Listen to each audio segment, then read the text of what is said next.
Ethan est avec nous en Bretagne, à Plouvorne, parce qu'on écoute France Bleu Paris partout. Bonsoir Ethan. Salut Ethan. Salut. Ça On va vous écoute. Vous chuchotez. Fermez la porte. Ferme la porte. C'est ça, hein? Ouais, c'est ça. Il s'est fait gauler le mec. Il écoute 100% PSG en Bretagne. Bon, Il est chez les Rennais. La porte, arrête. Ethan, alors qu'est-ce que vous en pensez? Est-ce que vous avez envie de le critiquer, Kylian? Un peu, mais pas beaucoup, mais un peu quand même parce que, en fait, pourquoi un peu seulement? Parce que, tout d'abord, il avait dit qu'il parlerait après l'Euro. Donc, après l'Euro, tout le monde s'attendait à ce qu'il parle sur son départ ou pas. Sauf qu'après l'Euro, il y a eu le penalty. Il en a pris plein la face sur son penalty manqué.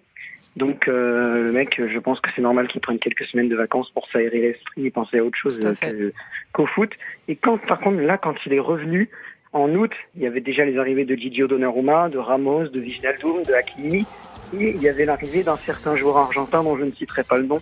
Pourquoi moi, ce que je ne comprends pas, c'est que parmi ces raisons de vouloir partir, apparemment, il y avait le fait qu'il voulait une équipe plus compétitive à Paris. Oui, mais ça, c'est ce que la presse a dit. Mais est-ce qu'on est sûr qu'il a demandé ça? Mais non, il le dit dans une interview dans France Football. Il dit, quelle est la question que vous voudriez poser à Nasser Al-Khelaifi? C'est de savoir quelle sera la qualité de mon recrutement.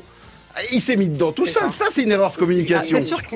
Non mais il a raison Ethan, on avait annoncé qu'il parlerait, c'est vrai, il a jamais parlé. On en a parlé toi et moi, puis il y a tout à l'heure le coup du penalty, qui a cette image. Il a été défendu. Non mais le penalty, il a été défendu par toute la communauté parisienne. Ça c'est vrai. Attends, tout le monde.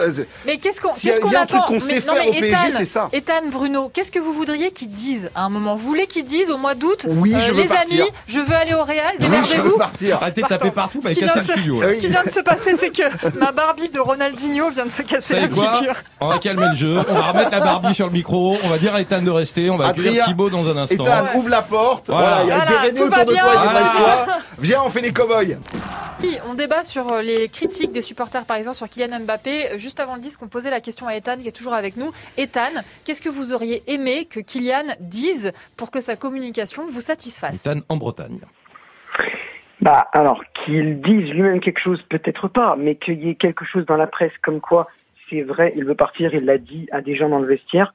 Là, quelque chose comme ça, oui, ça peut être intéressant. Après, Mbappé, il va pas aller en conférence de presse, il va pas dire je veux partir. Ah non, c'est pour ça que je comprends pas pourquoi on lui reproche ça comme. Mais si, Bruno. Qu'il y ait quelque chose, qu'il y ait un truc. Non mais c'est comme Pochettino et on va faire le parallèle des deux. Parce que c'est ce qui s'est passé avec Pochettino cet été. On fait la même erreur, c'est-à-dire que on fait le silence et ça passera.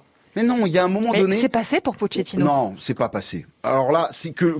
Là, on refait un débat, j'ouvre le standard et on va jusqu'à 20h. On prend le studio jusqu'à 20h. Et moi, je veux bien savoir si les gens sont vraiment convaincus par Pochettino. C'est ce qu'il a fait. Sa séquence, je parle pas. Et en gros, c'est la faute des médias. Quand tu parles pas et quand tu vois qu'il y a le feu, toute situation et entreprise fait une communication de crise. Et c'est la même chose. On est dans une communication de crise, là, actuellement, avec Mbappé. Il l'a fait pas. Donc il devrait dire au moins quoi? Son entourage. Son père, son communicant, laisser traîner ou filtrer des choses. Là, on nous dit, il y a une chance sur deux pour qu'il parte. Wouhou! Ça, c'est de l'info. Bientôt, 7h moins le quart. Calmez-vous, Bruno. Arrêtez de casser. Je vous rappelle. Non, mais je vous rappelle un truc. Ce studio est neuf. Ah oui, c'est vrai. Il est très beau. Il y a déjà une télé qui est cassée. Voilà, et c'est pas moi. C'est la première fois que le studio s'ouvre. On l'a fermé à cause de vous l'année dernière, donc allez pas nous le casser encore quelques mois. Les gars, il y a Thibaut qui poirote pendant ce temps. Exactement.